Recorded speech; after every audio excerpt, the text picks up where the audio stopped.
चंपुआ विजु जनता दल तरफ बीजेडी विधायक प्रार्थी सनातन महाकुडू को हजार हजार महिला पुरुष बीजेडी कर्मी उपस्थित भव्य स्वागत सम्बर्धना कर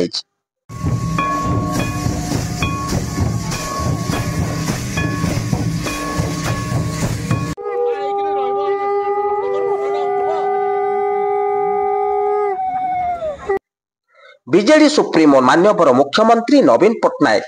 चंपुआ विधायक प्रार्थी भाव सनातन महाकुड को नाम घोषणा करने पर श्री महाकुड प्रथम नवीन पट्टनायक को शुभेच्छा जणाइथिले। आज स्वागत संबर्धना कार्यक्रम एनएसी अध्यक्ष श्री गिरिजाशंकर साहू टीटू भाई नेतृत्व में आयोजित हो जाइए। केन्दुझर सांसद चंद्राणी मुर्मू, केन्दुझर बीजेडी लोकसभा प्रार्थी धनुजय सिद्धू, जोड़ा म्युनिसिपालिटी अध्यक्ष डॉक्टर जगदीश प्रसाद साहू, 15 नंबर जिला परिषद सदस्य रमणी नायक,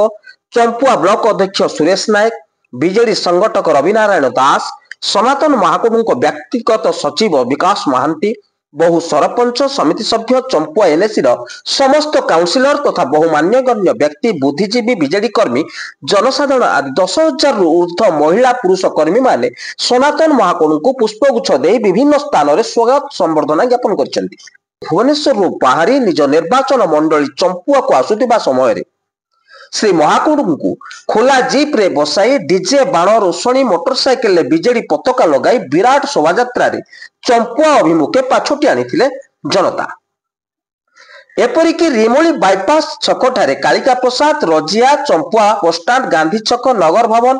ब्लॉक कॉलोनी, तहसिल छक आदि स्थान में विजु जनता दल चंपुआ पक्षर श्री महाकुडू को भव्य स्वागत संबर्धना कर प्रथमे सनातन महाकुडू को बीजेडी महिला कर्मी माने बंदापना शंख हुलहुली दे स्वागत करते। अन्य दलीय कर्मी माने